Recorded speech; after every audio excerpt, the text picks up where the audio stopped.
when people say, I've been following a diet strictly, I've been hardly having any calories, and I'm still not losing weight, I know a lot of people ridicule them. They say they must be lying, that it can't be true, that it's calories in, calories out. And I think there is certainly a case where some people who are overweight, like, misjudge the amount that they're eating, or maybe not 100% honest with themselves. But I am, very convinced from my own personal experience that there are some people who really do restrict their calories a lot. Sometimes they do fasting, juice fasting, all this kind of stuff, and they just don't lose weight. And so in that case, I think a slow metabolism is a really important piece of the puzzle that has to be addressed. Hello and welcome to the Rejuvenate podcast. I'm your host, Chrissy Hawks, and I'm here with Elwyn Robinson, the creator and founder of Genetic Insights and the author of the Rejuvenate Blueprint. And welcome everyone to, this is number 4, I believe, in our Hormetics series. We are discussing the metabolism today. We are diving deep into something that Elwyn and Dr. Miriam have really been looking at. So if you've seen a couple of the Hormetics episodes, or if you haven't, you may want to check them out again. And maybe some of you are already familiar with them. So today we're diving deep into metabolism and what Dr. Miriam and Elwyn have been discussing and are ready to bring to you. So Elwyn, please talk to us a little bit more about metabolism. Yeah. So I guess we can start by talking about what it is. So if we think about common, vernacular, what people say, metabolism is often the excuse given as to why young people can kind of eat loads of foods, maybe abuse their body in other ways, drinking, drugs, lack of sleep, whatever, and be totally fine, right? And then as you get older, suddenly you engage in all those same behaviors and it doesn't work anymore, right? Maybe, you're exhausted, maybe you're gaining weight. Maybe you're starting to feel sick all the time, all that kind of stuff. And so when we try and explain that, the difference between youth and non-youth, we say, well, the person who is younger has a fast metabolism or a strong metabolism. They just burn it off. That's what we say. They burn off the calories. They burn off the, substances as well, maybe, the alcohol, whatever it is that they're taking. And that's why they're still healthy. That's why they're not gaining weight, despite what they may be doing to abuse their body. And so that's kind of in common parlance. You probably heard that before, even before you got into health, right, Chrissy? That's kind of, people talk about it that way. And there's a lot of truth to that concept. So if that's the case, an intelligent perspective, I would say, would be to try and kind of reverse engineer that, to say, okay, well, first of all, is that decline inevitable, right? Is it inevitable that maybe at 20, I could eat whatever I want, party all night and feel fine, and at 40, I feel sick if I just have saw a famous health influencer recently on social media say that they had like a granola bar at night or something like that, and because of that, they were like really unwell and they didn't sleep properly and all the rest of it. And there were a bunch of people in the comments kind of mocking that person, saying, you're not really healthy if you can't even have a granola bar at night without feeling sick. And, I could see both sides of that one. I don't think that the true definition of health is to be able to abuse your body as much as you want. Like, that's not like an ideal position. No, it's a little bit backwards. It's like, okay, yeah, I'm super healthy, but I'm over here destroying, ingesting all these things that aren't, providing or producing health. Yeah, it's a bit, it's counterproductive to your goal if you say you care about health. I used to do that. That was one of the reasons why I finally decided to commit to health in my late 20s, because I realized, I was pretty poor at the time, and I was spending like several £100s a month on drugs, cigarettes and alcohol and all those other kind of things.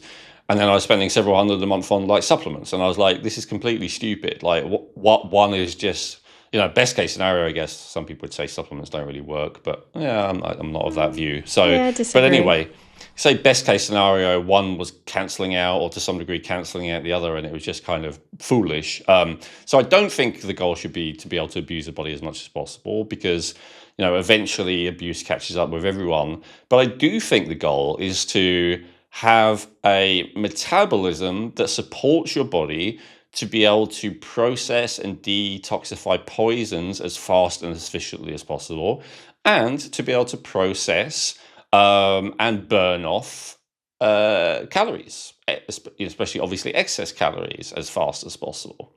And so I would say that actually having a fast metabolism, although maybe not too fast, is an important part of health, because we know that being overweight, most people who want to lose weight, they want to do so for, aesthetic reasons, which obviously there's some validity to, it might help you to attract a more desirable partner or whatever if you lose weight potentially, which is obviously very important for the continuation of your genetic line and blah, blah, blah. So you can look at it as scientists and say it is important.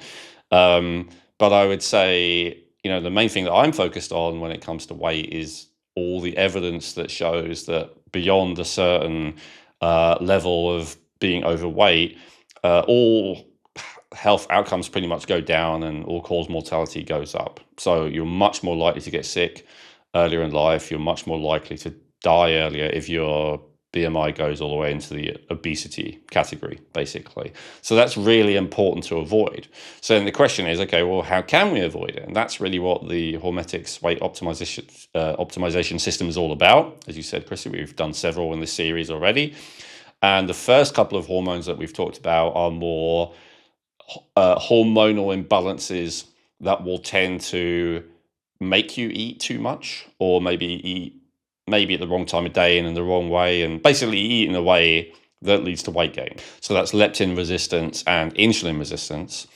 And so this episode, we're going to talk not so much about that, not about necessarily a factor that makes you eat too much or eat too often, which leptin is the satiation hormone, so it makes you tend to overeat when you eat. Insulin is the blood sugar balance hormone, so it makes you eat too often generally if it's not working correctly, although there's some overlap there.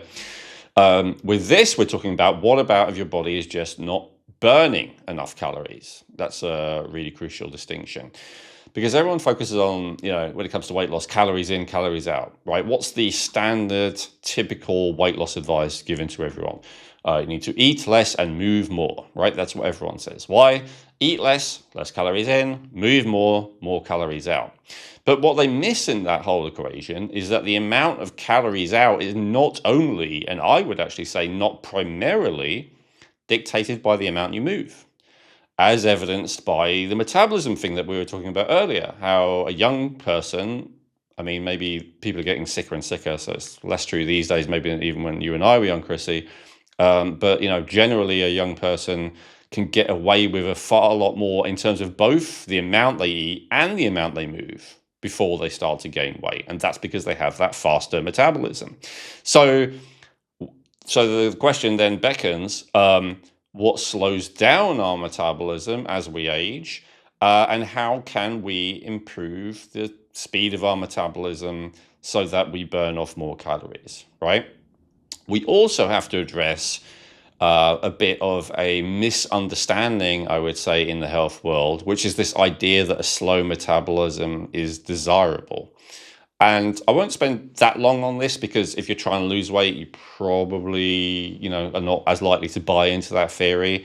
But just to address it quickly, there is this idea that you only have a certain amount of heartbeats in a lifetime, for instance. And this is based on the idea of tracking, all kinds of different animals and seeing that generally, and it is very much only generally, there are massive exceptions. And as I say, I won't do a full thing on this, but generally the animals with faster heartbeats will live less long. The animals with slower heartbeats will live more longer. And so that's where this idea is, generally come from. But I would say what's really come from is the Newtonian kind of clockwork mechanistic idea of the universe, and therefore ourselves, that we are machines.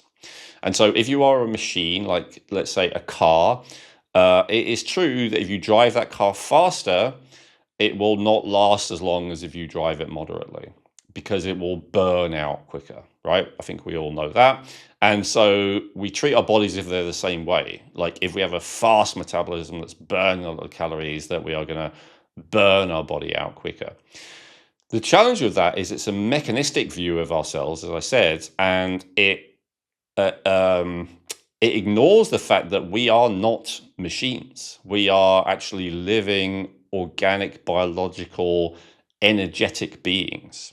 And so actually, when we talk about metabolism, what we have to understand is although, I've talked for now in terms that hopefully you're familiar with, like burning calories and maybe burning off poisons, what metabolism really all about is the rate at which we produce energy. And secondarily, as a byproduct, once there is like sufficient energy, the rate at which we produce heat.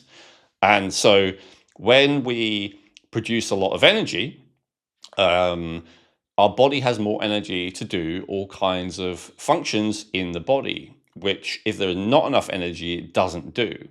And so our view in this podcast and in the Hormetics system is that we don't want to slow our metabolism, not just because a slow metabolism tends to correlate with weight gain, which tends to correlate with lower health, but also because a slow metabolism is a lower energetic state, and low energy correlates to a lower state of health. So I encourage you to learn about this and speed up your metabolism, not just to lose weight and to have like a youthful level of being able to consume calories and stuff, but also because it's actually the healthy thing to do. So I just wanted to address that. So let's talk about a low metabolism. So studies show that up to maybe 40% of adults may have suboptimal metabolism. This is something that I got from a mainstream study. I would actually say that it's significantly higher than that, but that's what studies say. So even by the kind of mainstream study standards, we're talking about almost half the population having this particular issue of the metabolism being too slow. The main way that we can measure our metabolism and see what it actually is through temperature. So there's this idea of basal metabolic rate or resting metabolic rate.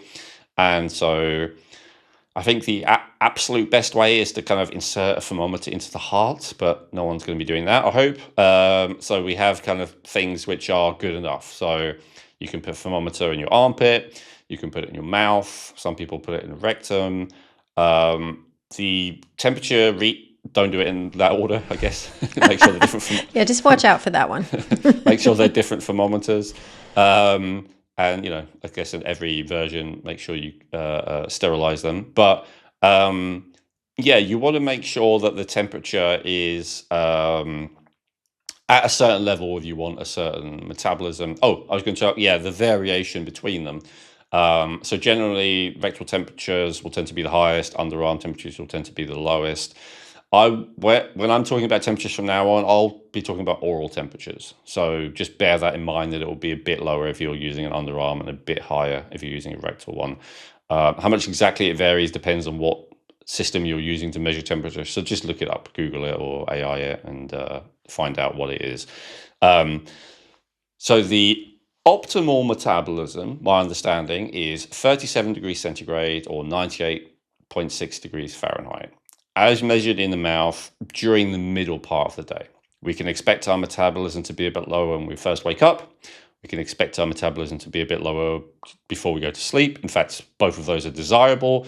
A little bit like, the sun and the moon, the circadian rhythms, we would expect our body to produce more heat during the day. We'd expect it to produce less heat and have a slower metabolism during the night.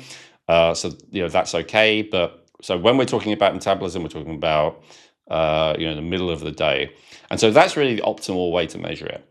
Secondarily, also, you can measure it through measuring the heart rate, which, you can just use a stopwatch and put your fingers on your wrists, or, you can use a little oxygen saturation thing that you can clip to your finger. They cost, $3 or $4, something like that. You can get them eBay, any of those kind of places, and then you don't have to sit there counting. It'll just do it for you. Those are probably the easiest ways. The reason why the temperature is preferred and not the heart rate is because the heart rate can more easily be raised by stress despite the metabolism being low. The metabolism can also be raised temporarily by stress, but really only temporarily. So if you take, like a significant poison that your body really panics to burn off, then sure, it might raise your basal temperature temporarily. But if you have the type of stress that most people have most of the time these days, which is chronic stress, that will not raise your temperature. And in fact, over time, it will tend to do the opposite. It will lower your temperature. So your heart rate may still be high, but your temperature is low. So if the two, disagree, then use the temperature. However, if both your temperature and your heart rate are reasonably high, and so I'll define that. Let's say if your temperature is 98.6 or 37, if your heart rate is 70 to 85 beats per minute, that's probably in the optimal range of metabolism. And if they're both low, then let's say below 97.2, even below 97.8, depending on who you listen to. Certainly if it's below 97 or 97.2, that would indicate low metabolism. Although really, even 98.4 is slightly low metabolism. It's if it's in the middle of the day. Anything lower than optimal is low, but low where we could think, this could be a reason why I'm not able to lose weight, for instance. Then we're talking about maybe below 97.8. That would be the thing that you would listen to rather than the heart rate. But if the heart rate is also low, so the heart rate is in, say, the 50s, which I see a lot in people, or 60s, then that can be an indicator that your metabolism really is slow. And I've seen people, even with stress, even with intense anxiety, sometimes where their heart rate is still low and they don't really understand it. And the reason is because even though stress does tend to raise heart rate, all other things being equal, if your metabolism is slowed down, then even when you're having stress and panic, your heart rate still doesn't go up because your metabolism is so slow. Like often, although not always, your metabolism trumps everything else when it comes to both of those readings. So I'll just state the obvious: a slow metabolism burns fewer calories, right? That's where we're really talking about it in terms of a weight optimization system. But there is a bit more to it than that. And this is a through line that we've included in all of these episodes so far on Hormetics, that not like gaining weight, and especially the inability to lose weight, even when you try, really correlates to a person being in a person's body being in a kind of hibernation state where everything is slowing down. And so there are various reasons for that we talked about as well in other episodes. But in terms of metabolism, the primary reason why your body, let's answer that. Like, why does the body have the ability to slow the metabolism if it's so bad, Owen? Right? And so the primary reason is because the faster your metabolism is, the more foods that you need and will want. If you're burning more calories, you also need to eat more calories, right?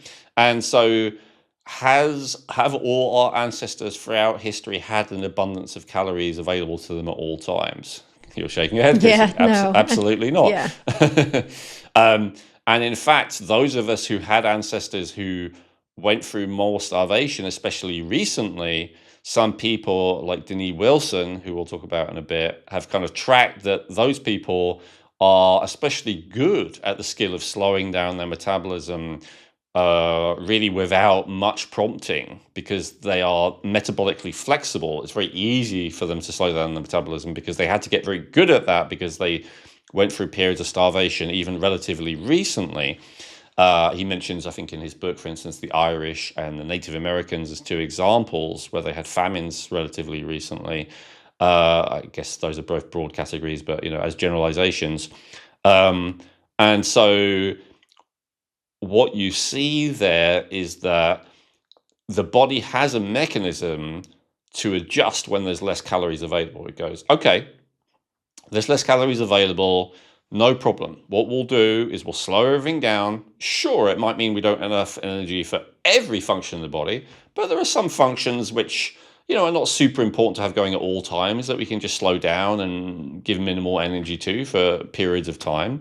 And so that's exactly what the body does in this kind of hibernation mode. And so I say all this to say, ironically, the person who is most likely to be in this position of ending up with a low metabolism is someone who has spent a lot of time depriving themselves of food. Often, although not always, that comes first. It's definitely not always. Low metabolism can also be caused by genetic factors. It can be caused by certain toxins. It can be caused by certain lifestyle things, especially stress and emotional challenges. There's all kinds of things, and we'll give like a questionnaire in a bit where we'll help you assess if this applies to you. But just as a very general principle, the most likely reason you are actually to have a low metabolism is because you've been dieting or fasting. And this was the case for me as well, even though I wasn't doing it because of weight issues. I was doing it because of digestive issues. But I had the same thing. I would keep not eating because I felt better when I didn't eat. Also, if you have high stress and high adrenaline, you tend to not be hungry. You tend to skip meals, especially earlier in the day. And then sometimes you read about intermittent fasting and you're like, oh, this is what I want to do anyway. Great. And it kind of gives you a justification for doing what feels natural to you. And anyway, you end up in this position where your metabolism slows down more and more because it makes the very understandable judgment that we don't know when there are going to be calories available. They seem to frequently be not available. And so we're going to go into an energy conservation mode. Now, if the cause of the person doing that was like mine, where it was like running on high adrenaline, having all these digestive problems, they're less likely to end up putting on weight because the adrenaline reduces the hunger and the digestive issues make it harder to eat. But if you don't happen to have that constellation of things that I do, if you have more kind of normal levels of stress and not significant digestive issues, the body's much more likely to make the decision, okay, we're going to slow down all the energy production and we're going to make sure we have a bunch of energy available in storage for when there is no energy available, otherwise known as putting on fat, right? That's what the body does in order to make sure that there's energy available. And so it will both slow down your metabolism, so it's harder for you to lose weight to some degree, no matter how little you eat, which is why that's what I started with in the opener there. And it will, make you more likely to deposit fat as a backup calorie source to have, and even make you resistant to being able to burn that fat because it wants you to have it unless you really, really need it. And of course, as you put on fat tissue, you're more likely to develop leptin resistance. You're more likely to develop estrogen dominance. Certainly, those two that we have talked about, or will talked about in different episodes. And so, yeah,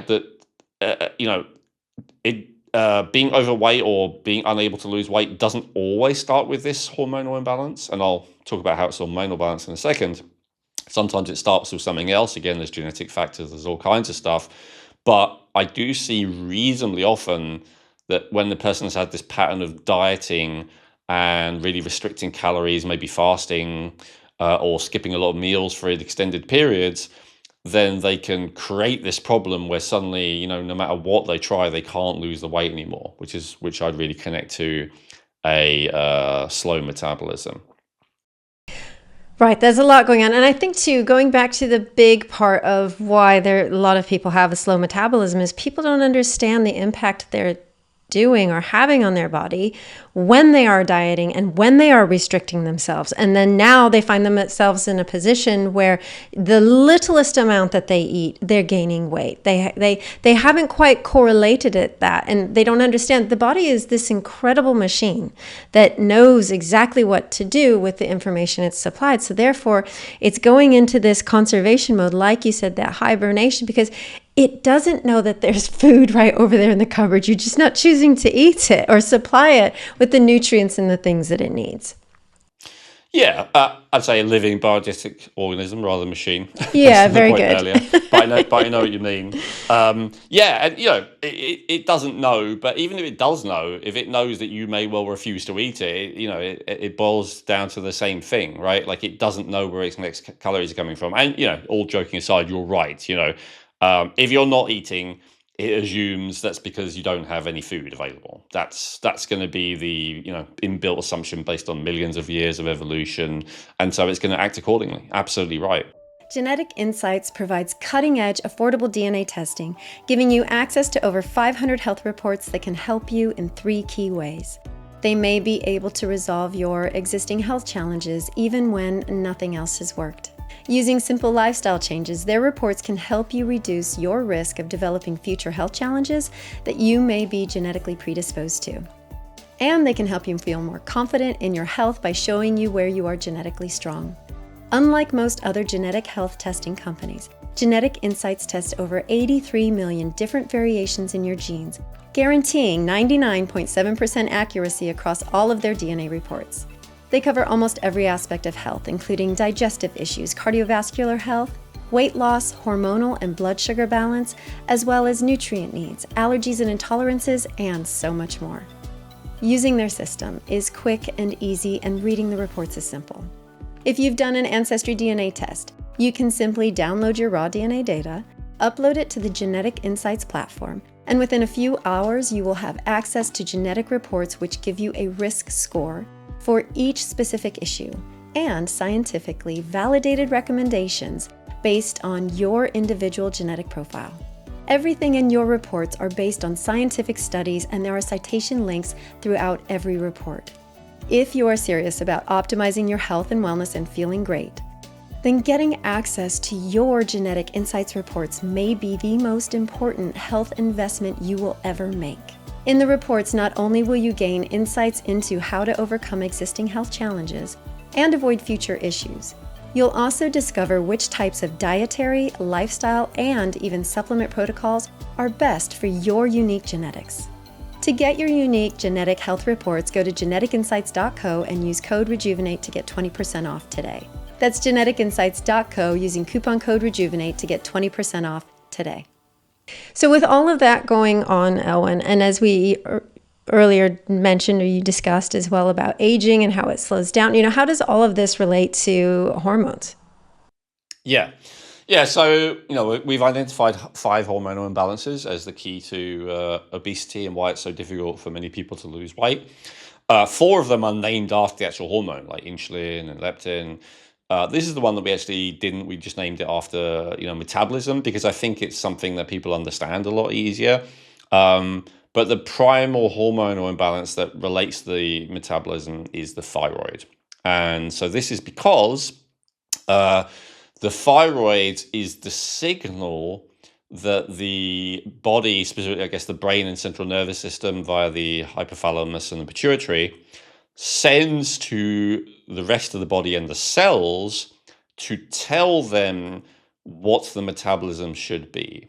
So basically, the more active thyroid hormone you have, called free T3, the more that you have of that hormone specifically getting to the cell, because there can be a problem with that, the more that you have that hormone getting to the cell, the more that is like an accelerator, or to use American terminology, a gas pedal that's telling the cell and the mitochondria within the cell to speed up energy production. The less of that free T3 available, it's like having a brake or a lack of that acceleration on the body's metabolism and energy production. Now, there can be other things that slow down the metabolism and energy production. And it's all the usual stuff that, if you know my work, you've heard me talk about. It can be nutritional deficiency. It can be an excess of toxin blocking energy production. It can be other hormones acting upon the system, like cortisol, for instance, which, if it gets too out of balance, it will block that free T3 getting into the cell. So it can be genetic factors. So it can be various other things. But usually, primarily, it is the thyroid. And so what happens is that the thyroid, either because of lack of nutrients or toxins, but often just for the mechanisms that we talked about earlier, because of the signals it's getting from its environment, decides to create less thyroid hormone, or it's less able to interpret the signal to make more thyroid hormone, which is what we see when there's elevated TSH in the blood, if you've heard of that.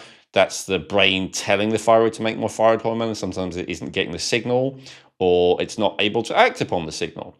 And sometimes it is getting the signal and it's able to act on the signal, but then the thyroid mainly makes something else called T4, and the conversion of that into T3, which is the active form, requires reasonably healthy liver and gut to make optimal levels. And so if a person's liver and or gut is struggling, that can mean there's not enough conversion.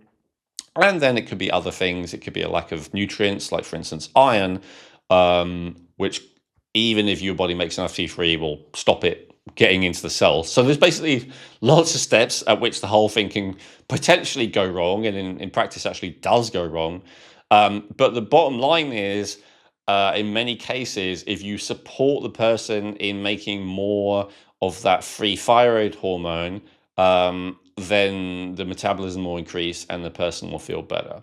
And a kind of last resort for that is to supplement them with it, which requires a doctor's prescription. But I know for a lot of people that's very difficult to get. It can be expensive, it can be impossible depending on your jurisdiction and where you're living in the world and all the rest of it. So we'll talk mainly in this episode about like other strategies to boosting the metabolism that don't require that prescription. But to me, the effectiveness of that prescription proves the importance of the thyroid. Meaning, generally, if you give people sufficient enough levels of free T3 because they're just not able to make their own, their metabolism will speed up and they will be able to lose weight, unless there's one of the other major hormonal imbalances that also need addressing. That will be the other thing. But you often see that it does help them lose weight. And the interview I did with Dr. Miriam, who is the co-creator of this system, who I had on a few episodes ago, she talked about her experience of that she was, because she also, just like me, didn't start off with primarily wanting to focus on obesity, but she was specifically more helping people with hormonal imbalances. And she was surprised how often when she helped people with that particular hormonal imbalance, they were just able to lose weight. And she was actually also surprised before that how people seem to be able to like eat such a small amount and still gain weight or not be able to lose weight with thyroid imbalances specifically. So check out that episode if you want to hear a medical doctor's perspective on it. But anyway, that's basically what has convinced me. The other thing that's convinced me, and this is more the extreme version, is that if a person has hyperthyroidism, so what does that mean? It means that they have too much T3 getting to the cells. It's pretty rare. As we said, studies show up to 40%, I'd say even more these days, of people don't have enough getting there. Their metabolism's too low. But some people have too much. It's less than 1% of the population, but it does exist. And what happens to those people who have too much? They have very high levels of energy, too high levels, and they have a large appetite, and they cannot gain weight or often even keep on weight no matter how much they eat. And Ray Peat, who we'll talk about, I think at some point we'll talk about his theories on thyroid, he talked about how he would eat 4, 6, even 8,000 calories in a day, and he wouldn't necessarily be able to gain weight. I had a similar experience. I was underweight most of my younger life, and I would track calories. I don't think I did as much as he talked about, but I definitely often ate more than 4,000 calories a day. Now, for me, it was a digestive issue, but it isn't always a digestive issue. There are some people, and hyperthyroid is the example of it, where no matter how much they eat, they do not gain weight. And I know I guess I'm giving examples here because I know to the average person listening to this may be hard to believe. Don't take my word for it. Google it, AI it. This is understood even in the mainstream. Does a person with hyperthyroidism, are they able to eat as much as they want without gaining weight? And you will see the answer is absolutely, emphatically yes. In fact, it can be a problem. They will lose so much weight that it is unhealthy and dangerous. That's how extreme it is. And so the medical establishment will tend to see things in very black and white terms. It's like either you are hyperthyroid or you are hyperthyroid, or you are fine. And there's no in between, there's no gray areas. But, life is not like that. Life is not binary like that. The reality is there is what's perhaps optimal thyroid function. I say perhaps because it's not 100% agreed, but there is optimal thyroid function, there's optimal metabolism, which again I would define as around 37 or 98.6 degrees during the midpoint of the day. And then there is a little bit slow, moderately slow, pretty slow, very slow, extremely slow, dangerously slow. Like there's a whole spectrum. And then it's the same with fast. There is a tiny bit fast, a little bit fast, moderately fast, significantly fast, very fast, extremely fast, and dangerously fast. Like there's a whole spectrum. And so if weight gain is your goal, then I'm not going to claim that this imbalance is the only thing you have to address. There may be several. That's why there's 5 parts to this system, not just one. But as long as you're addressing those other things as well, like this, and for you, maybe this is the only thing. This can be the bottleneck. And maybe right now you're moderately slow or a little bit slow, but that can be enough. And if you shift that to optimal, or maybe even a little bit above optimal, like if you make your metabolism actually a little bit fast, that can be the difference between, I seem to put on weight no matter how little I eat, and I seem to lose weight no matter how much I eat. And I've absolutely seen that in practice, in reality. I don't think you mind me talking about it with my wife, who wanted to lose a bit of weight, and she decided to try Ozempic at one point, and it did work for her. But she was feeling sick and not great for many reasons. I won't go into all that again, talking about the downsides of Ozempic. So anyway, she decided to stop. I said, great. And then I was looking for alternatives for her. And then she tried a different one called retatrutide, which I said was better because at least it helps with insulin sensitivity and metabolism. But, again, the side effects, and she didn't like it. I said, good, stop taking it. Don't want you to take these things, ideally, just like I wouldn't want to take them ideally. And so we looked at things that would improve her metabolism and leptin sensitivity, which I talked about in that episode. And when we boosted her metabolism, she lost weight in the Ozempic. It did work, as they say, it does tend to work for that. But she felt tired and awful and all the rest of it. When we boosted metabolism, she lost the same amount of weight, but the difference is she could eat as much as she wants. She was eating ice cream and fried foods and anything and everything that she wanted to, and was just so happy that it didn't cause any weight gain. This is the optimal experience. And again, I wouldn't have eaten as much junk food as her if it were me. Maybe I would have in her position, who's to say. But the point is, maybe that's not optimal. But the point is not that you should do that or that it's a good idea to do that, but the point is that you should be able to do that without feeling really sick or without gaining weight. And that was exactly her experience. Even though if you eat enough junk, there can be enough toxins coming in that can then slow down the metabolism and interfere with thyroid function. And so this is the reason not to eat junk.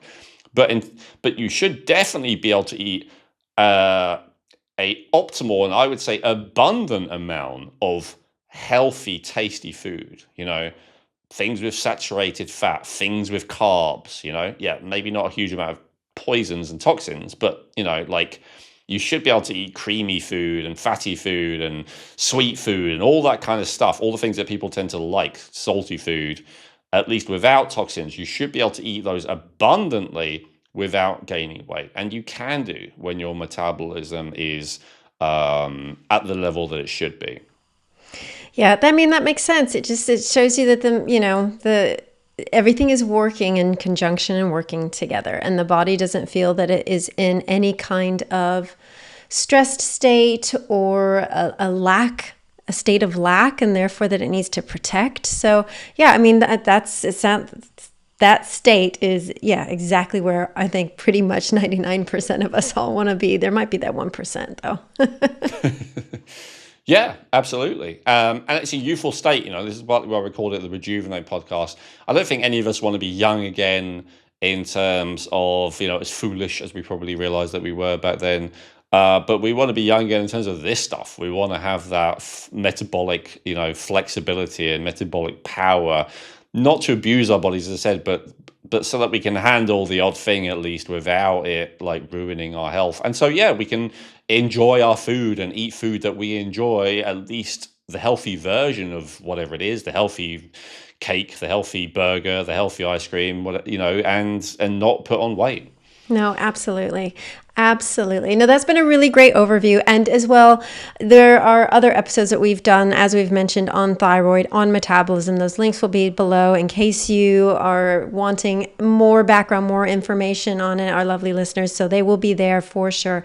Now, Owen, you did mention that there's, a quiz. Is it time to get into that so we can self-identify if that is something, if metabolism is one of the things that we're struggling with? Yeah, absolutely. And then we'll get into some of the recommendations, and I want to share some of the research on some of the things that I found that can actually make a difference with metabolism, which is really interesting. But yeah, let's help people. You're right. Let's help people identify if this could be an issue for them first.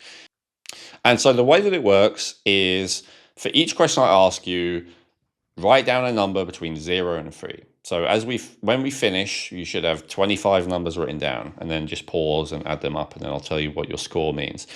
So 0 would be never, 1 would be occasionally, 2 would be frequently, and 3 would be all the time, or yes, basically. That's a constant thing for me. So first question, for instance, have you gained weight recently? Recently could be in the last year or two, without changing your diet or exercise. And if that's never happened to you, put 0. If that's completely, totally you, put 3. If you gain a little bit of weight, put 1. If you gain a moderate amount of weight, put 2. So it's just like a rough approximation. So that's question number 1, 0 to 3. Question number 2, how easily do you put on weight?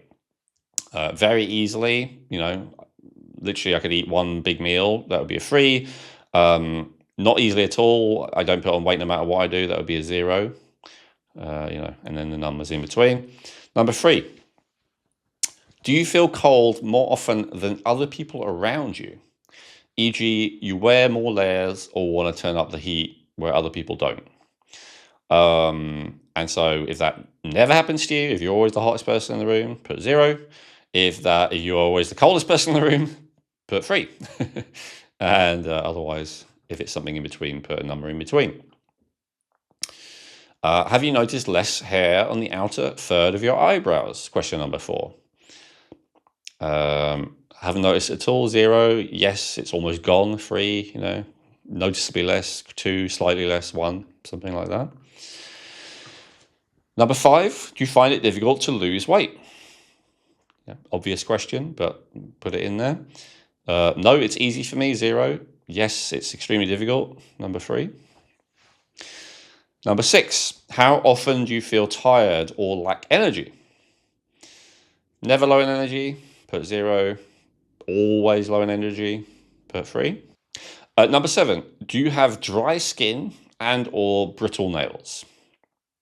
So 0, no, not at all. 3, yes, definitely. To some degree, I've got one of them, put 2. If you've got a little bit of 1, put 1. Number 9, do you experience constipation? If your answer is never, put 0. If your answer is yeah, all the time, put 3. If it's occasionally, put 1. If it's frequently, put 2. I have a question on that one because sometimes it will depend on the type of food I eat where things may slow down. So then I guess it would be, okay, whatever type of food, then I might put that in for occasionally or frequently if it's happening all the time. But if I'm changing things up, then okay. So yeah, there's a little play in certain things. There's nuance with all of them. I mean, many people constipate unless they drink a coffee, for instance. But if you drink coffee all day, every day, you're still not constipated, which would kind of mask the fact that you are constipated. Like, there's loads of nuances to it. That's why we can't base assessment on one question. But we have, I think, actually 24 questions here. So between all of them, it gives a good idea. And this is exactly the kind of questions that a healthcare practitioner would also ask you to help assess it. And all of these assessments are created with Dr. Miriam. These are the kind of questions that she asks her patient. Okay, so yeah, do you experience constipation? Again, there could be loads of mitigating factors, but let's just say, ignore all those for a second. 0 for never, 3 for yep, all the time. It's very difficult to ever go to the toilet. That'd be number 3. Okay, question number 9. Have you experienced a decrease in sex drive? If it's always been low, then you could still put a 0 of this. But if it has been higher at some point and now it's lower, then you acknowledge that. So 3 would be yes, massive decrease. 0 would be no decrease. Have you noticed hair loss or thinning hair? Even if you have male pattern baldness like me, that would still be a sign, but it's especially anything other than that. If you're noticing hair loss in general, especially for women, that's a very classic thyroid sign. But even if you're a man with male pattern baldness, still mark it down. My understanding is it's still related to thyroid. And metabolism. So yeah, 0 hair loss, no thinning hair, thick lustrous hair. 3, yep, it's very thin and very falling out. Number 11, do you have a slow heart rate? I think I've defined that earlier.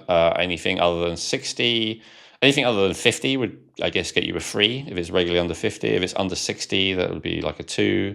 If it's under 70, it'd be a 1. If it's above 70, then give yourself 0. And obviously it varies, but that's an average. Question 12, do you feel depressed or have a low mood? I guess you could say they're the same thing, but some people don't like to call it depression, which is fair. So, if you sometimes feel down, if it's all the time, if you're never not down, write down 3. If you're always up and never down, write down 0. Next, question 13, do you have memory problems? This is, again, especially compared to before.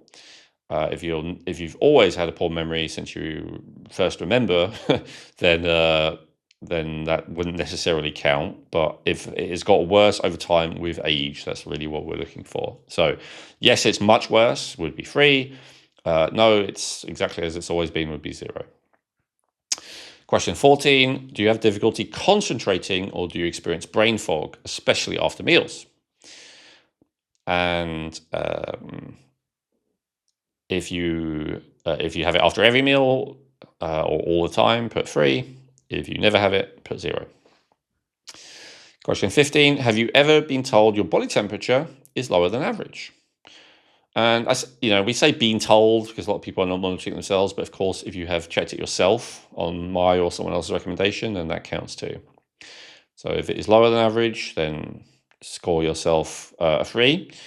And if it is, never lower than average, then give yourself a 0. If it's sometimes lower, but sometimes fine, then give yourself a 1 or a 2, depending on how often it is. Question 16, how often do you get muscular aches and pains? Never 0, all the time 3. Question 17, how often do you get an infection? This could be something like a cold, respiratory infection, a UTI, food poisoning, sore throat, skin infection, any of those kind of things. If you never get that, can't even remember, 0. If you get them very frequently, give yourself a 3.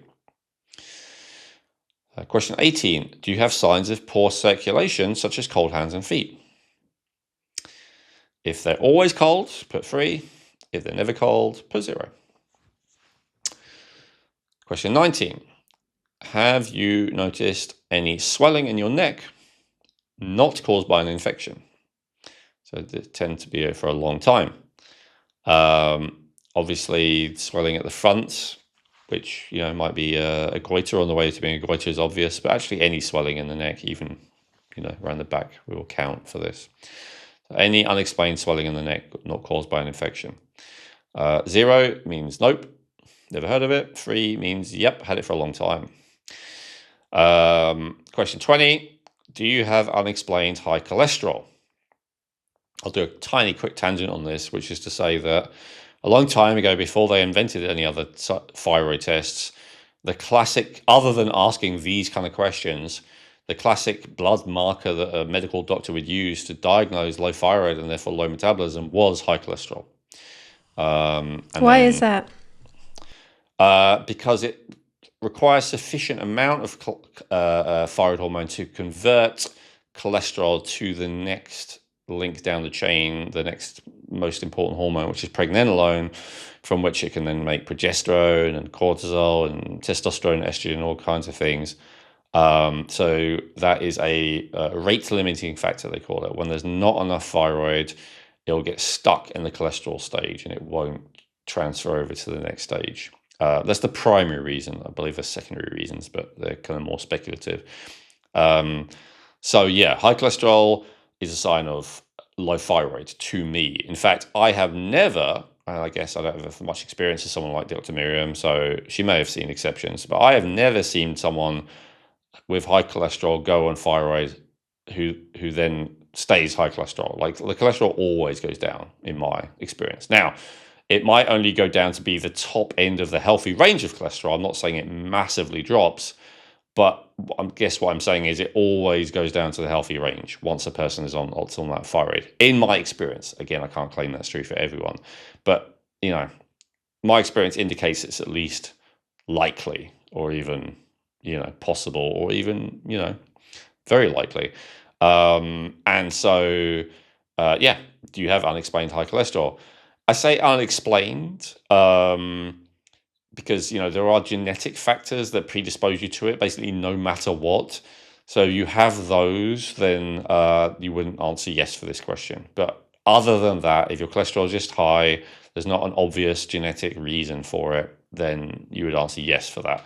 Obviously, if it's very high, put 3. If it's not high at all, put 0. If it's quite high, put 2, the usual. Okay, question 21. Have you ever been told you have low thyroid function? This is an obvious one again.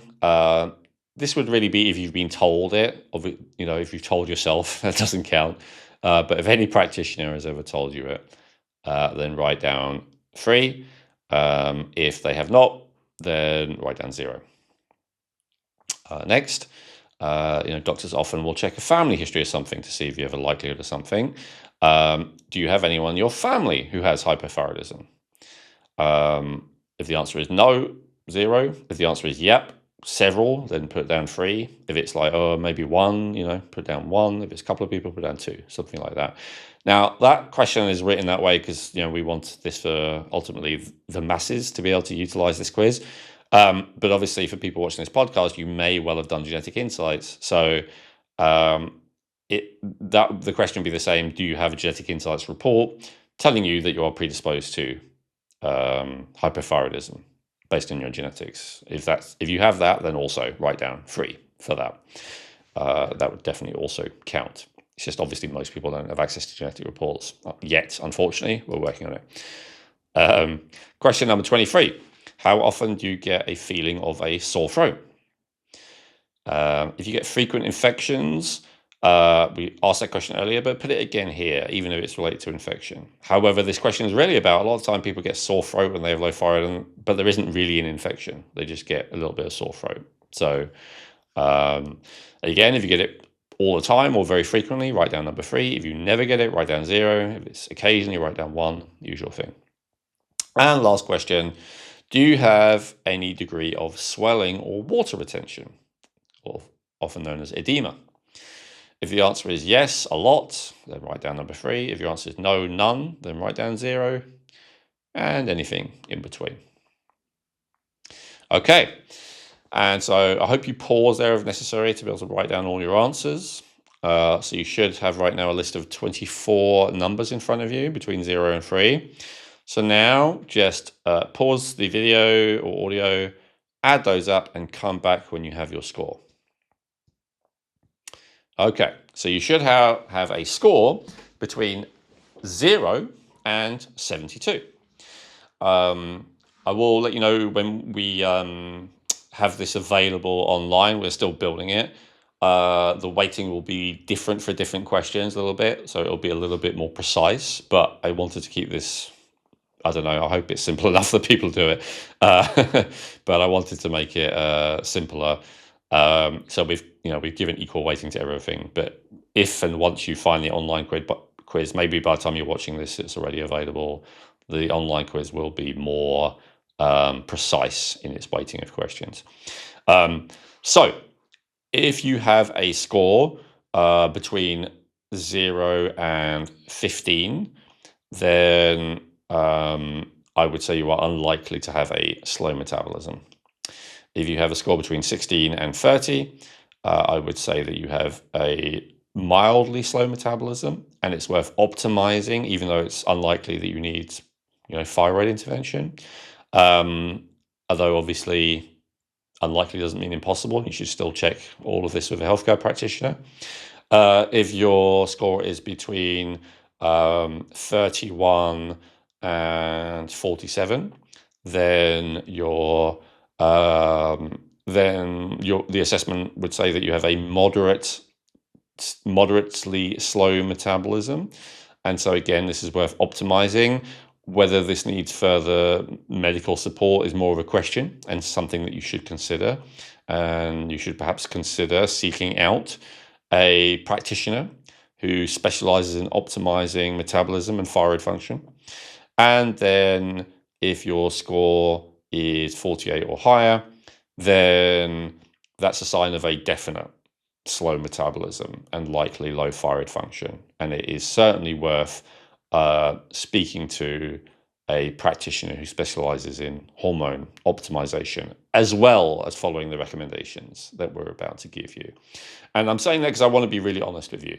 The recommendations and also some of the ingredients that I'm going to talk about in this episode are great, and I was really surprised at how effective they are and the science behind them, and I'll be sharing those studies with you in a minute. But if you have a very severe hormonal imbalance, especially with this one, with the thyroid, you often do need medical support. So I do encourage people to also reach out for medical support if they need it. Those questions are really great. I mean, it does make you think about things in a bit of a different way, because a lot of people may not think that hair loss is going to be linked to their thyroid, or that their cold hands and feet are going to be linked to their thyroid, those kind of things. So, yeah, it's that's what I love doing this in the questions, because it really does put things in front of you, especially when you're really focused on that, to say, oh yeah, so maybe there is a little bit of an issue here with my body's ability to utilize the materials I'm giving it. Mm-hmm. Great. Absolutely. Great. So what do you want to talk about next? I mean, is there anything else that we want to before we move on to the next part with the ingredients? Well, let's just tell people, what they can do, especially if they feel like, based on the results they've just got, that they have a slow metabolism to some degree. What do they do other than seeking out a healthcare practitioner? What's some lifestyle stuff they can do? So I think to answer that question, I want to share, a few of the theories as to what causes a slow metabolism. I've already given my theory earlier in this episode as to what it is, but I want to tell you, what the mainstream view of it is, and then I'll tell you the view of 3 people who, I guess I could say, have shaped my perspective on this, as well as probably, the whole world of optimizing thyroid. And I'll explain very briefly who these people are. Let's look at the mainstream causes, right? So the mainstream will say that the basal metabolic rate drops a bit as a result of aging, no matter what. I would question that based on what we talked about earlier, and based on all the other things that we're about to talk about. They're just looking at what happens and saying, therefore, it's inevitable. I don't know if that's necessarily true, but again, that's the mainstream perspective. Actually, when I was looking at mainstream perspectives, they do acknowledge that dieting can slow down metabolism, which is interesting. So that's good. That's something that even if you Google it, you'll find supporting evidence for. They also talk about processed foods. I was surprised to see that they actually blame low protein diets for slow metabolism. I can see how that's true if you are low in some of the amino acids required to build thyroid hormone, like tyrosine, for instance. So maybe in that case. But generally, as Broder Barnes noted, who we'll talk about next, a high protein diet is actually more likely to slow down metabolism. I'm not saying you shouldn't be on a high protein diet. A high protein diet is great for balancing blood sugar, which is very important and something that we talked about in the other episodes so far. So overall, I'm a fan of high protein in every meal, but I will be honest with you that high protein, especially if it's really high protein, does slow down metabolism. So that is something to be aware of. Lifestyle factors that mainstream talks about are inactivity.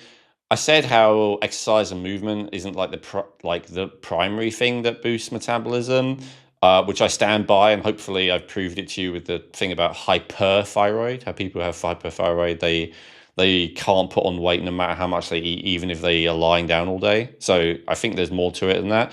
However, it is true that a sedentary lifestyle will also slow down metabolism for a similar reason as the low calories, in fact. So if you don't eat enough calories, your body's like, oh, there's not enough food, we better slow down metabolism. But if you don't move, and it's normal for a human to move, then your body's going to be like, oh, there must be something wrong. Like maybe this person is in hiding or something. Like they're not in a state, they're not in a normal state. They seem to be in a kind of hibernation state in terms of not moving. And so we're going to slow down metabolism. So I think it is still related to what we were talking about earlier. So I would agree with that one, inactivity.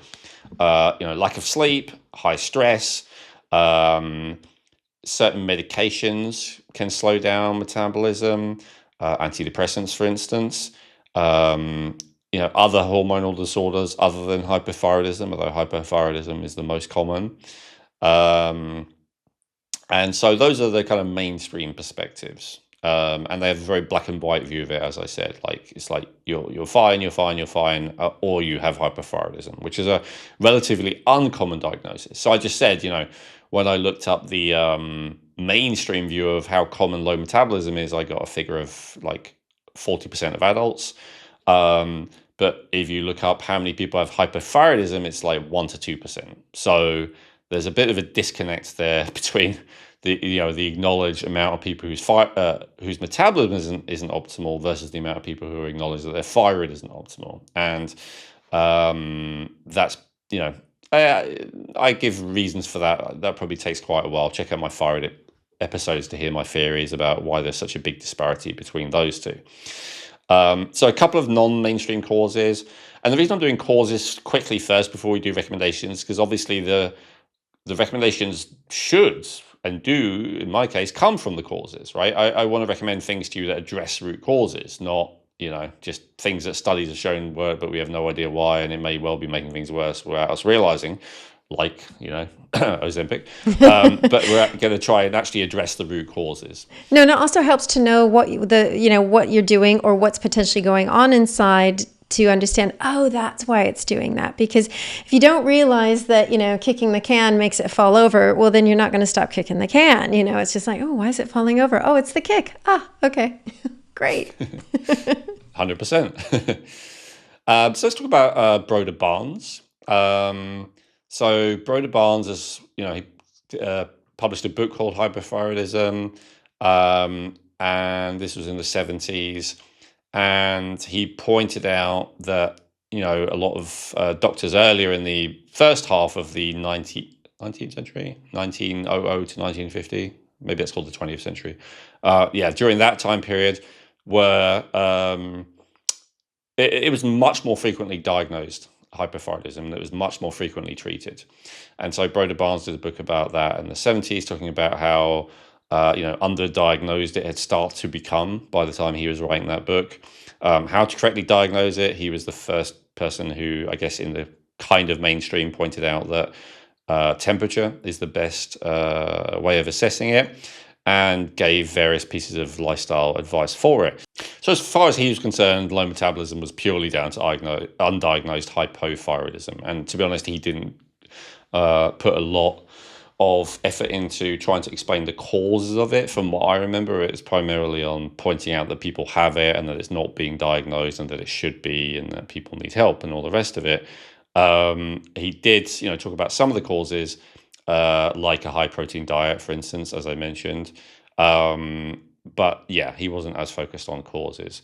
Ray Peat, who we've talked about on the show quite a few times for his interesting theories on various things, also talked about undiagnosed hypothyroidism, but he had an additional theory that the increasing prevalence of polyunsaturated fatty acids, especially omega-6s or the famous seed oils, have this tendency to slow down the metabolism as well as being pro-inflammatory.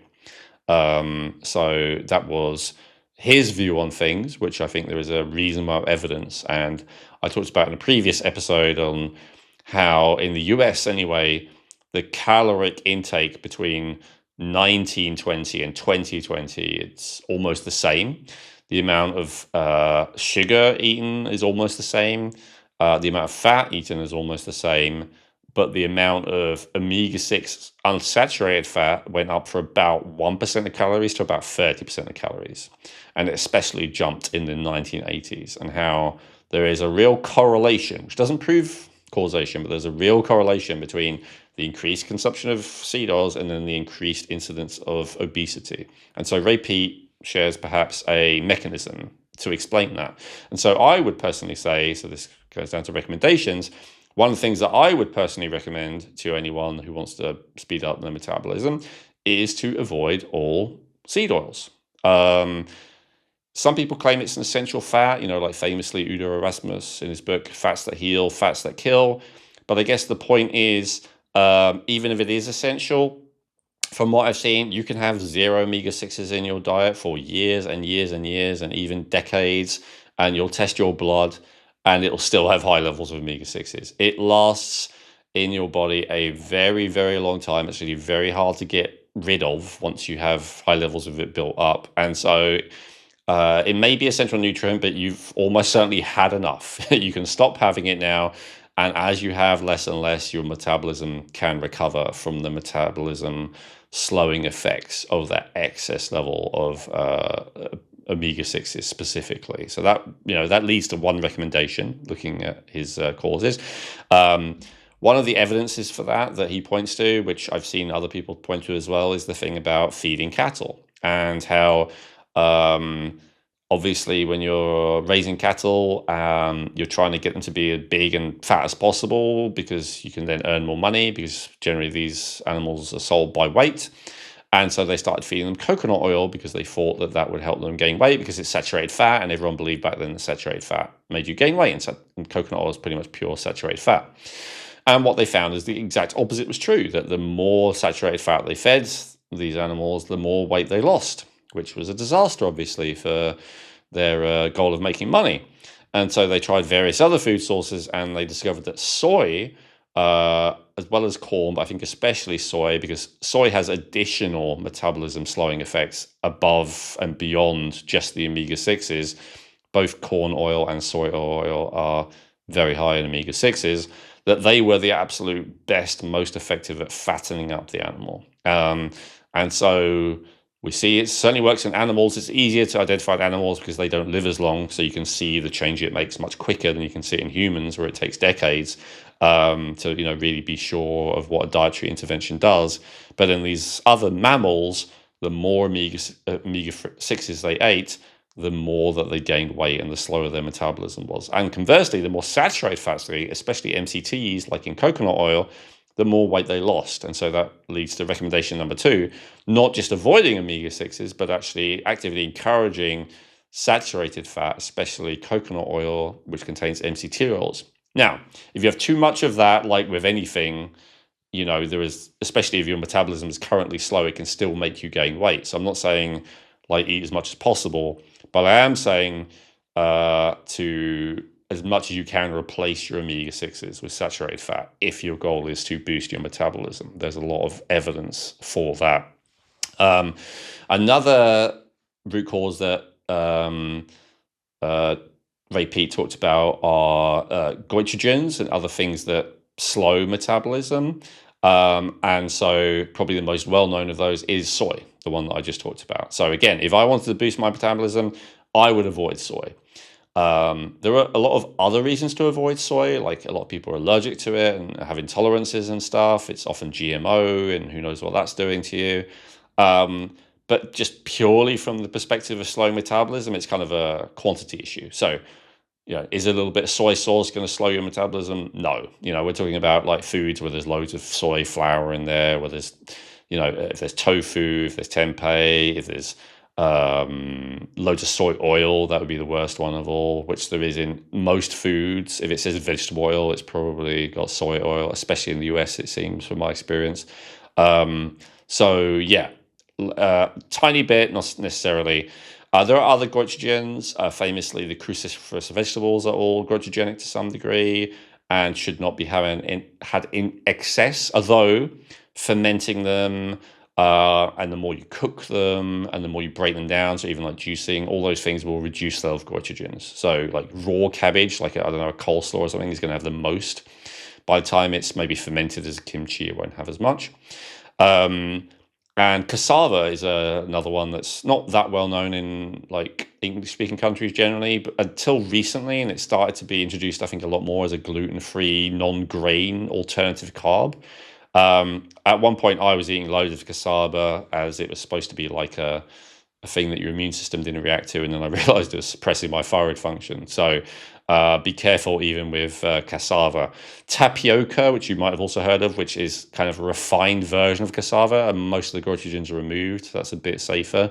But yeah, just avoiding goitrogenic food would be another one that I and Dr. Pete would recommend. Dr. Pete, more than anything, talked about the impact of stress on lowering thyroid function, and stress, especially as related to blood sugar and blood sugar imbalance. And so his goal was to keep blood sugar high pretty much at all times, which then reduce stress chemicals, which then would stop the thyroid from being overburdened. I guess that's a very simplistic way of saying it, but I think that'll do for this episode as we're going to move on. And so basically, his approach to that was to kind of eat food throughout the day, maybe drink orange juice, drink milk throughout the day. I don't really agree with that because of the blood sugar and leptin effects that it has. But from a purely metabolic point of view, it does make sense. So basically, to constantly feed yourself, I know it sounds counterintuitive, it will speed up your metabolism. I will say, however, anecdotally, I've seen a lot of people follow that advice where it doesn't make them lose weight. And I think that's partly because they ignore all his other advice. Like, for instance, he would recommend thyroids, taking thyroid hormone, for instance, which then a lot of them don't do, but they still eat this way of constantly consuming calories, and they're surprised that it doesn't work to lose weight. And then also, again, as I said a few times now, there is 5 different hormone imbalances that can lead to the inability to lose weight, not just one. So sure, if you're consuming, milk and orange juice all day, for instance, you will start to boost that metabolism, but you might also be dysregulating leptin and insulin, for instance, which will then be a different reason why you can't lose weight. So those are factors that you've got to kind of balance and be more moderate around, I would say, rather than being extreme. So in terms of, I wouldn't follow all that advice personally, but I would follow the advice of avoiding goitrogens and things that slow down thyroid function, like omega-6s, adding in things that increase thyroid function, like a moderate to high level of carbohydrates, a moderate level of protein, and a moderate level of saturated fat, as I've outlined in other episodes. No, I was going to say that's a really great point that you make about the carbohydrates and how it supports the thyroid function, because sometimes, especially there's many people out there that are on keto diets, or they're really reducing their carb intake because they're thinking that that's really having the impact. So I do appreciate the education around this, because if people taking that in, they're like, oh, wait a minute, like we were talking about earlier, oh, I'm doing that thing. Oh, wait, I could be impacting the thyroid. Oh, wait, okay, it's all coming together. Yeah, it's complicated, and it is obviously a little bit case by case. This is partly where we've created the assessments to help people work out what their primary issues are, so if you get a high score for this metabolism assessment and you really get a low score for the others, like the insulin and the leptin and the estrogen, then perhaps following that advice of, going high carb, maybe having food throughout the day. I still don't know if it's optimal, but it's at least justifiable, and it will likely work. Like, it will speed up your metabolism. Generally, high protein, like when I say high protein, I mean like 30 to 40% of calories, which is quite hard to do, but some people do, is the type of calorie that's most likely to suppress metabolism, whereas high carbohydrate is the type that's most likely to boost and speed up metabolism. And so there's some people doing this now. I see it's kind of like a trend. See, one of my videos has really caught on where I talk about this sugar diet. And it's just because it seems to be a trend that people are into, this idea that you could eat abundant amounts of sugar or other types of carbohydrate and lose weight.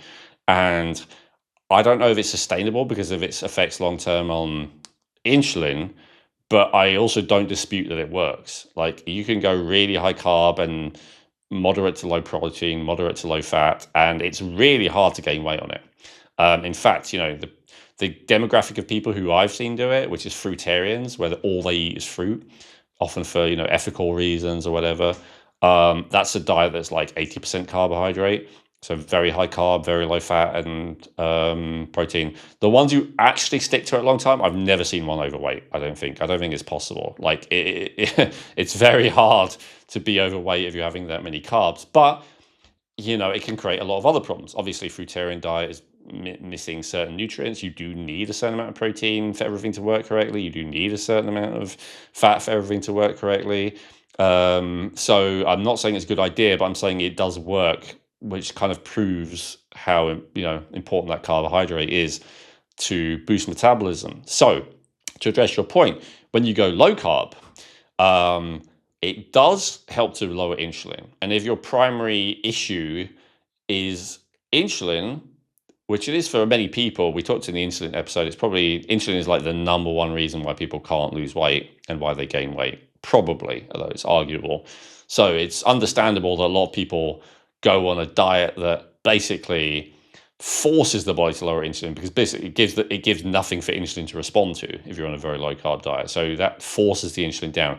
Doesn't really resolve the issue in my mind, because the insulin will be high again as soon as if you do start eating carbs again, but it kind of temporarily resolves it, at least while you're not eating carbs.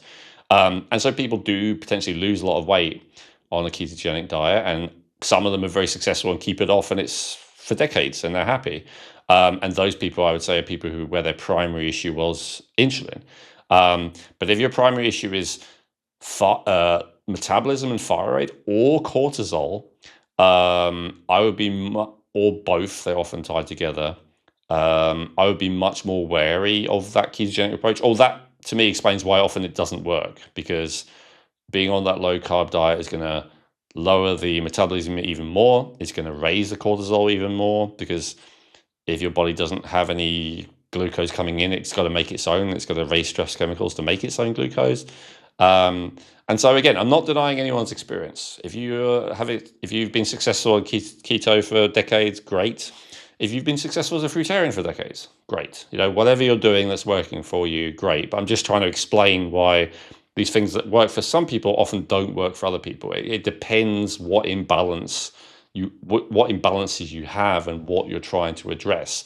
And so, as you say, Chrissy, it can be difficult to navigate, and that's why we've created this system, or in the process of creating. I guess that's this is the beginnings of it, and I appreciate all your feedback, and I'll talk later about the opportunities to give feedback in a more scientific way that helps us to fully flesh this out. But yeah, so that's why I'm happy to give recommendations like avoiding omega-6s and increasing saturated fat and avoiding goitrogens, because all of those recommendations are pretty universally beneficial. There's not really like an other side to that I think is valid. Whereas like the recommendation to be really high carb and low protein, low fat, that's a recommendation that can and does work to boost metabolism, but it may cause a bunch of other problems with a bunch of other hormonal imbalances. So that's not one of my recommendations for that reason. I hope that makes sense. No, yeah, that does. And it's nice to go over those, because then you understand, okay, there's a little bit more nuances potentially here, but just figuring things out as you're moving through. Yeah, absolutely. And so, let's talk about some of the ways to address it. So mainstream things that you're told to do to address low metabolism, which generally I think are accurate and helpful in most cases, to be honest. So balancing your macronutrients, something that I talk about a lot. That's something I agree with. We've just gone over why, because I think it's like a compromise between the two different goals, right? High carb is going to boost metabolism. Low carb is going to control insulin. So you want to be somewhere in the middle.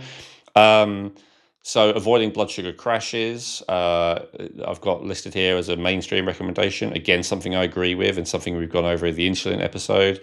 Because again, if a blood sugar crash signals to your body that there is a lack of food, And the lack of food, your body may well respond to by slowing the metabolism. So they are heavily related. There's also talk about strength training to build more muscle. It is true that having a higher ratio of muscle to fat is going to boost your metabolism. Like the metabolic rate of muscle tissue tends to be higher. And so that's not always doable to someone with thyroid problems if they're on the high side, to be honest, because they're too fatigued, and it's just going to make them even more fatigued. But if it is doable to you, if you feel good and or at least fine after doing strength training, then that is a good idea. Obviously lowering fat is a good idea, but this whole thing is about, because most people find that they're very difficult.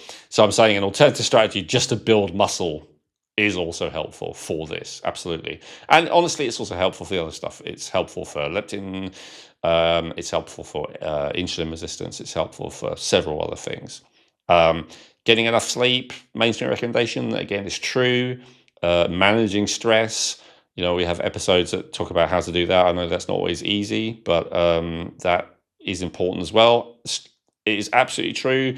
The higher stress goes, generally the lower the metabolism goes. Not acutely, but over time. So if you have a sudden stress, your metabolism, and you'll usually relax, your metabolism speeds up to deal with that situation. But if you have chronically high stress, which is what the vast majority of people have, your body goes, okay, this person is under stress. The body almost always relates it to lack of food stress, even if it's nothing to do with it, because generally when you're stressed, you don't eat in this balanced way that you should be, that I'm recommending. You don't have a balance of macronutrients with each meal. You don't have regular meals. You're probably skipping meals and then binging other times and all the rest of it. So all of that is dysregulating blood sugar. All of that is dysregulating the metabolism. So lowering stress absolutely helps. And then, recommendations of supplements like iodine. Oh yeah, I didn't talk about that. But actually an excess of iodine is another thing that can slow metabolism. A deficiency of iodine and an excess of iodine. Like 100 to 150 years ago, a deficiency of iodine was very common. There are a lot of areas, like there was an area in the US, for instance, known as the goiter belt, because the goiter was so common. And a goiter is when there was a swelling of the thyroid gland, which is a response to a real deficiency of iodine. As a result of that, they started iodizing most salt, so adding iodine to most salt. And then generally, iodine in people's diets is higher than it was then. And so this is a controversial view and not everyone agrees, but my experience is one of the things I did to destroy my metabolism and create hyperthyroidism myself is high dose iodine supplementation. And there was a doctor who, oh God, I should have his name ready, sorry. I think I've mentioned him before, who all he does, and he has a whole team of people working underneath him and all the rest of it, he claims that he is curing people of hyperthyroidism purely by putting them on a low iodine diet. That's all that's required.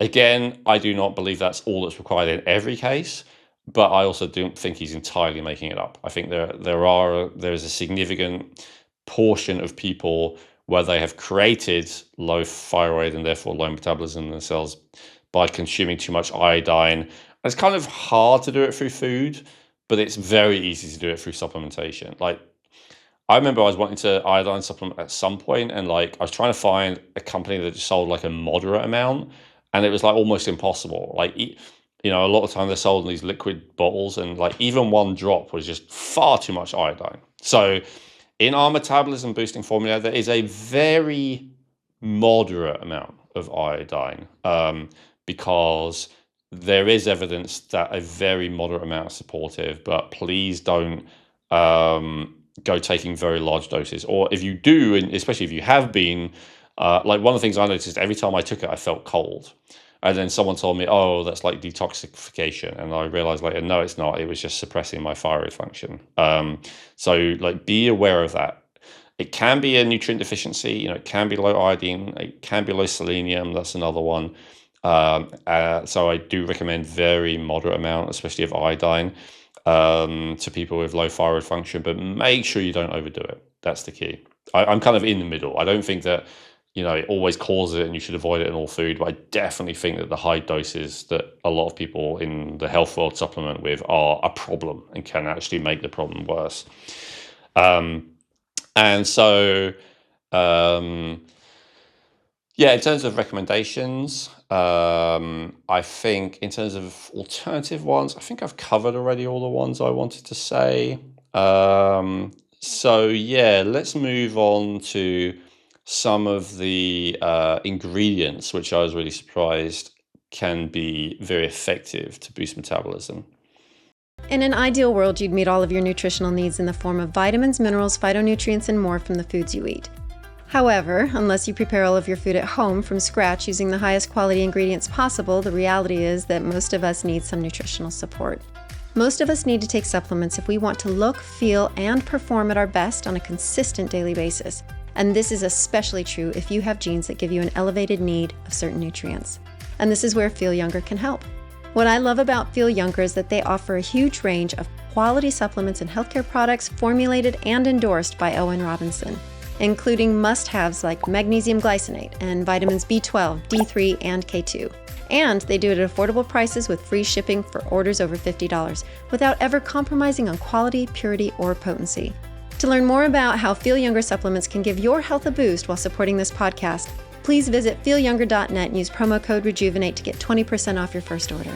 That's promo code REJUVENATE for 20% off your first order at feelyounger.net. Then let's talk about the metabolism booster. So this is the one that I was a little bit, reluctant about more than any of the others, I think. Why? Because my attitude is like people just need to take thyroid if their metabolism is low. But obviously that's a tricky thing. And so I was actually, I think I didn't prepare a study for this one, but I'll just give it an honorable mention anyway before we talk about the studies. I was very delighted and interesting to see that although T3 and T4, which are generally called the active and the storage thyroid hormone, are both prescription only in really most countries, including the US and the UK. Which is sad because it would have been part of food until recently throughout our entire history as a species. Every time you have soup with a whole fish or chicken with a whole chicken or anything like that, you would be having some thyroid hormone, especially if it was like a broth or something where the thyroid hormone actually survives quite well in cooking, which is why you don't have to inject it. You can just take it in a pill and it works just fine. So I think throughout most history, people would have been consuming at least a little bit of T3 and T4 most of the time. But anyway, that's illegal now without a doctor's prescription. But what about T2? So T2 is a different form of the hormone that has actually also been found to have substantial metabolism boosting and even weight losing effects. And that actually is perfectly fine to have in a dietary supplement. So I was delighted to see that. I would say that of actually the different T's, the T2 would be the one I would most want to have in there if I was looking at fat loss specifically rather than more general metabolism boosting benefits. So the fact that I could include it made me very happy and made me feel better about the formula overall. The formula also includes thyroid gland powder, which legally has to have the T4 and T3 removed. But the thyroid gland powder does contain the peptides, which are naturally found in different organs and glands, which the Russians in their bioregulator technology, they've kind of extracted that and they've realized that those peptides within organs and glands help to rebuild the organs and glands. So there's a reason why organs and glands can help people regenerate organs. A little bit more skeptical of detoxifying organs like liver and kidney, because even though they're not meant to, they often accumulate toxins. But for the thyroid, that's not significantly the case like it is for the liver. So generally, I see a lot of practitioners who are helping people with thyroid recommend thyroid gland powder. So I have those two. I give them an honorable mention as to why I felt actually good about this formula, even if I couldn't put T3 in it. but I do not have studies prepared for those two. Again, if you ask me for them, I'll find them next time. I actually have studies for a few other ingredients. So the technical name for this, and also the name that will be written on the bottle, the T2, is 3,5-diiodo-l-thyronine. And that I will not say it again, that happens to be the beginning of the title of the study. Title of the study is "That increases resting metabolic rate and reduces body weight without undesirable side effects." My God, could it be any better? The abstract title says, "Recently it was demonstrated that T2 stimulates the resting metabolic rate and reduces body weight gains of rats receiving a high-fat diet." Okay, so this is in rats, but still. So the aim of the study is to examine that was in general in rats. But the aim of this study is to examine the effects of chronic T2 administration on basal metabolic rate and body weight in humans.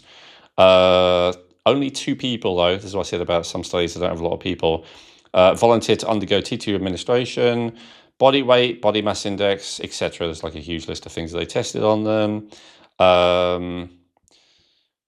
Resting metabolic rate increased significantly in each subject. After continuing the T2 treatment for a further 3 weeks, body weight was reduced significantly, about 4%, while the serum levels of all the thyroid hormones were unchanged. No side effects were observed at the cardiac level in either subject. The reason they say that is because often when you're on T3 supplementation, it does have a cardiac effect. No significant change was observed in the same subjects taking placebo. So not a huge amount of humans in that, but there are a bunch of different rat studies that all show that it has this impact on a lot more. And so, yeah, you'll be part of a study which tests this further. But again, seems to be, so far all indications are very safe to the point that it is allowed as a supplement ingredient, whereas T3 and T4 are not so safe and therefore are not allowed. So very happy to be one of the first people to be making this available. I know, look, if this is a bit too out there for you and you don't want to try it, that's absolutely fine. But I know I keep getting emails and messages from people who are like, "I really want to improve my thyroid, but I can't find a doctor, I can't, whatever." And so I'm happy to be able to present this, which is not an alternative to T3. I still think T3 would help you in a lot of ways, but it is certainly a lot better than nothing, specifically if you want the thyroid to boost the metabolism to lose weight. This is really as good as we're potentially going to get. But it's not the only ingredient. So the thyroid gland powder I mentioned already, I think, will have that in there. Let's talk about a few other ingredients. So Forskolin is one of them. Forskolin is often included in weight loss formulas, and again, to be honest, I was a little bit skeptical of it for that reason. But having looked into it and looked at the research, I am now convinced, at least via this mechanism of improving metabolism, that it can be very helpful. So how about a Forskolin study? Well, what about this one? Title: Body Composition and Hormonal Adaptations Associated with Forskolin Consumption in Overweight and Obese Men. So 30 subjects, 15 on Forskolin, 15 placebo. So this is a randomized, double-blind, placebo-controlled study for 12 weeks. And the results were that there was favorable changes in body composition by significantly decreasing body fat percentage and fat mass, as determined by a DEXA scan compared with the placebo group, which is really, that's great that they did a proper scan, that they were not just guessing. Because, just getting on the scales can be misleading. You could just be losing water weight, you could be losing muscle weight. So that's awesome that it specifically was definitely reducing fat. Additionally, Forskolin administration resulted in a change in bone mass compared with the trial. There was a trend towards a significant increase for lean body mass in the Forskolin group compared with placebo. Also, serum free testosterone levels are significantly increased. So the actual testosterone levels didn't go up much, but the free levels did. So don't worry, ladies, it's not a testosterone booster. It's just saying for men, it helped create this positive change in metabolism where more of the testosterone that was already there was available, probably by lowering SHBG, although it doesn't actually say that, which is generally not a bad thing for women either. So yeah, increasing bone mass, increasing free testosterone, increasing muscle, reducing fat. Awesome. So that may not actually lead to that much weight loss, but it will lead to a much better body composition. And yeah, I mean, I realized there I was mainly talking about body composition, but it was also improving the metabolic rate as well. So that's Forskolin. Yeah, so let's look at L-carnitine. So this is often used like in the sports, athletic performance world, sometimes in the bodybuilding world. It specifically helps your body to break down fats better and use them as fuel, which I think is why it's especially favored by like more endurance athletes, actually, even though bodybuilders do use it as well. And so let's look at this study. Beneficial effects of L-carnitine supplementation for weight management in overweight and obese adults. An updated systematic review and dose response meta-analysis of randomized controlled trials. And so they've ended up using 43 different studies here for this meta-analysis. So the meta-analysis results reveal that L-carnitine supplementation significantly decreased weight, body mass index, and fat mass. It's in a non-linear fashion. Interestingly, subgroup analysis revealed that L-carnitine showed anti-obesity effects only in overweight and obese subjects. L-carnitine decreased weight and BMI alone when combined with other lifestyle modifications. So basically it's saying doesn't help you lose weight in general, only helps you lose weight if you've got weight to lose, which I guess is a good thing, as opposed to some drugs, which, you know, like Ozempic, which will make you lose weight even if you really don't have any weight to lose, and people become more emaciated. So yeah, our study revealed that L-carnitine may have a positive effect in achieving improved body weight and BMI, especially in overweight and obese subjects, possibly even exclusively in overweight and obese subjects, but that's okay. And you know, we included some other ingredients there like selenium and iodine. There's a bit of a debate between Dr. Miriam and I, but basically because these are nutrients that naturally support the thyroid and the metabolism, they usually are in thyroid support things. The only debate was in the amount of iodine, really, I guess. I wanted to have a minimal amount because too much iodine can actually suppress the thyroid. So that's actually what we have. We have a very minimal amount. There's no way that it will be enough to suppress the thyroid. But if low iodine is actually what's causing low metabolism, then it will be enough to help. So that's like a perfect compromise in that regard there. Well, there's a lot of nutrients and ingredients in there, and a few more that I know that you weren't able to get to. But I mean, I like it when you break it down that way, so you can actually say, oh, these things are having this impact, maybe not only just on the thyroid here, but they're really having an overall supportive nature to our body and the body's function. So it's great. I like that you're breaking it down. I like that you're also telling me potentially, if I'm going to take the product, why those ingredients are in there and how they're going to impact my body and the reason that they're in there and what they're going to do to help support me with what I'm, you know, the reason behind supporting my thyroid. Yeah. So you say take the product there, Chrissy. So yeah, let's introduce our metabolism support formula from the Hormetics weight optimization system. So this is. It actually has more ingredients, as you say there, Chrissy, than any of the other formulas. I managed to find quite a few things which had, evidence, and then when I tried it with other people, experienced that it would actually boost metabolism, which is great because, to be honest, when I first got into this, I was like worried that I wouldn't be able to find anything that was anywhere near as effective as just taking thyroid hormone, and so I was like, maybe there isn't really space for making a product here. But then, especially when I found out that we could add one version of thyroid hormone, which, you know, doesn't have a significant medical effect. So we're allowed to sell it as a supplement rather than, having to be a prescription medication. But it does actually work to boost the metabolism and help people burn more calories. I was like, yeah, fantastic. And so, yeah, I'm very happy with this formula. Very happy to be able to share this with people. And I want to make you an invitation to not only try it, but even more importantly, from my point of view, actually help to assess whether it is effective or not as by being part of a clinical trial. And so this is a very simple thing for you. All it means is if you decide you want to try this product, that you buy it, and then afterwards you'll be invited to participate in a clinical trial. It's completely optional. You don't have to do it.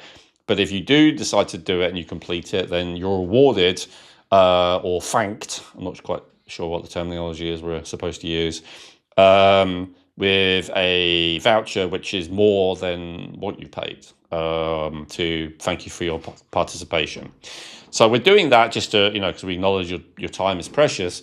But there is a real benefit for you of taking this product and participating in the clinical trial. And that is that you will be able to assess using the very quick and simple, there's really not a lot to it, but nonetheless very effective measurement techniques. So, how many times do you take a supplement, buy a supplement, maybe take it, and then like if someone were to ask you, did it work or not, maybe you get emailed asking for a review or whatever, and you're like, actually, I have no idea. This is like super common, I think happens most of the time. Or honestly, a lot of people just think, no, it hasn't worked because it hasn't had like a dramatic effect. But I would say from my point of view, I notice a lot, speaking with people and especially clients that, I'll ask them, they'll say, oh, I feel good. And generally people only associate like how they feel with something that's just happened, like recently, within the last minute, ideally within the last hour. So the idea of, I started taking this and like 3 weeks later or whatever, I feel better. Like it's quite a struggle for the brain to make that connection that must be what it is, in my experience. And it makes sense a lot of the time. People are doing a lot of other things, they're trying a lot of other things. It's hard to really delineate. But then I'm like, oh, so, you've been feeling better since you've been taking this. And, oh, yeah. And then on the other side, a lot of the time I notice clients, they stop taking things. They like, and then I don't know that they've stopped a lot of the time. They just tell me that the symptoms come back again. And I was like, oh, that's interesting. Okay. And then, we go through it. And then I'm like, what about this? Are you still taking this? And I'm like, oh, no, actually I stopped, a while ago. And, obviously some things you don't have to keep taking, but some things you do, and they're stopping prematurely. I'm like, okay, well, could that be related? And they're like, oh yeah, and then they try it again. So I know from experience how, and I do the same thing. It's easy for me to say that because it's easier to be objective when you're reviewing someone else. It's difficult to be objective about yourself. So it's difficult to know for sure if what you're doing is working. So the great thing about this for you is that by participating in the trial, you'll also be sent a report at the end, which is exactly the same as what will be part of the trial, that tells you what your results were with this product, which is great. And so it'll tell you if it's actually working or not, and then you can decide, do I want to continue with this? Do I want to try something else? Do I want to do something else? Do I need more support, right? Maybe do I actually need to go to a doctor? Like, it'll help you to actually ascertain that. The other, talk about mechanisms in the human brain that can be misleading. Another one that I've observed, I think there's a name for it, but I can't remember off the top of my head. Maybe it'll come to me, where we have this fantastic ability, and it's kind of a brain protective mechanism that even if we've had a problem for like decades, as soon as it goes away within a week or two, we forget that we ever had it. So that's the other thing. A lot of time we feel like it doesn't work, but then a lot of time we also forget that we even had a problem, or we had a symptom. And so, as I said, I think this is a protective mechanism, because let's say you have had, really horrible back pain for 20 years and then, it goes away. You don't want to remember the fact you had horrible back pain, and that's why a lot of people don't, who wants to remember that? I'd rather pretend it never happened. And then, so that's often what the brain does. It just acts like it never happened. And so that's obviously good to protect you from, difficult memories, but it does mean that it stops you from accurately assessing the effectiveness of these things. And as I said, in my practical clinical experience, a lot of the time, people then stop these things because they completely forgot they even had the problem, and then the problem comes back again, and then they don't see the connection. So anyway, to prevent all those issues and to be able to really see if the product's actually working or not, if it's actually worth your money and your time, participating in this trial will really help you. Plus, you'll be able to help the world because, as I've talked about in other episodes before, there's a real incentive structure where there's very, very little trials done on these kind of things because it's very hard to make money from it, and trials have traditionally, or clinical trials have traditionally been very expensive. So it's like you'd spend like millions of dollars on a trial, and then if it proved the product worked, within 2 minutes, someone could just copy you and rip you off because there's no patents possible on any supplements, pretty much. So that's why there's so few done. Why governments and charitable institutions and the rest are also not doing those studies is a whole other thing. But anyway, they barely do as well. I guess the simple answer is because pharmaceutical interests are pretty strong. So if you're against that, if you don't want the whole research establishment of the world being purely focused on furthering the doctrine and interests of pharmaceutical giants, and you would like to be part of finding out and testing and researching and proving if these supplements actually work, then this is an opportunity to do that. And I would strongly encourage you to participate. Obviously, if you don't have the problem, if you just got a very low score in that assessment earlier, then don't get the product. Like, it's not for you. It probably won't help you. And, that would be a waste of time. But if you have assessed that this could be an issue that you could do with improving, and you're open to doing that in a non-mainstream traditional way, although this is not, speculative, as we've just been through. There's a bunch of science behind every ingredient that's included, but we want to show that the sum is greater than each individual part. We want to show that there is a significant impact on having all these things together, and your help with that would be greatly appreciated, and it could make a great difference for you. And obviously, I can't promise anything, but wouldn't it be awesome if you were a lot closer to that ideal that we were talking about earlier, of rather than, I seem to gain weight no matter how little I eat, you're more on the other side of I seem to not gain weight no matter how much I eat. So if this can help you, I'm not saying it can get you all the way there, but even if it can get you some of the way there, wouldn't that be awesome? And so give it a try and let us know what happens, please. And so if people are interested, Ellen, where should they go to find out more about this product or potentially sign up for the clinical trial? Yeah, thank you, Chrissy. So if you go to feelyounger.net/metabolism, that should redirect you to the correct page. And again, you just try the product. There's no obligation. It's not part of the purchasing process if it's not something that you want to do for whatever personal reasons. It's just something that's offered to you afterwards as an option for you to participate in after you've purchased. So if you are interested in this, if you want to check out the product, so please do go to the link that Ellen just said. I think it's feelyounger.net/metabolism. Check out the products, potentially sign up for the clinical trial. And you never know, this could be getting you on the path forward to something that you didn't even know how much it was potentially impacting. Or maybe you do, and you've been looking everywhere and trying everything, but nothing seems to be working. So this could potentially help you, but also help Elwyn and Dr. Miriam with the feedback, especially if you join that clinical trial. Elwyn, is there anything else that you'd like to share, say, before we close? Yeah, please share this with anyone who you think would be interested and could do with the help, basically. Share it. And yeah, like, comment, subscribe, all that good stuff. If you want to support what we're doing, but you don't want to try these products for whatever reason, then on YouTube there is also the ability to subscribe to us and do a monthly donation. I think I've said it as little as $1 a month or something like that. So it's not going to break the bank, but anything you can do to support the podcast to keep existing and to grow is greatly appreciated. I know in this case we're talking about a product, but if you know this podcast, you know the vast majority of the time we're not recommending anything that we're selling. We're just doing this because we're trying to help. And in fact, that's why I'm creating this. I mean, it kind of almost occurred to me at the last minute that we should do a bunch of episodes on these products. Initially, I was just creating them and not even thinking about it. But it'd kind of be silly for me to start this whole range and not even mention it on the podcast, which is why we're doing it. But remember, we're fundamentally here to help you. A lot of the time, most of the time, what we're talking about, there's zero financial interest for us. And so we'd really appreciate it if you support the podcast in any way you can to help us keep it going. Beautiful. So as Elwyn said, please do those things. And as always, thank you for joining us, and we'll see you next time. Hey, thanks for watching the video. If you enjoyed that, I recommend watching our latest episode, which you can do by clicking above. And make sure to subscribe, like the video, comment, and share with anyone who you think might appreciate it. Thank you.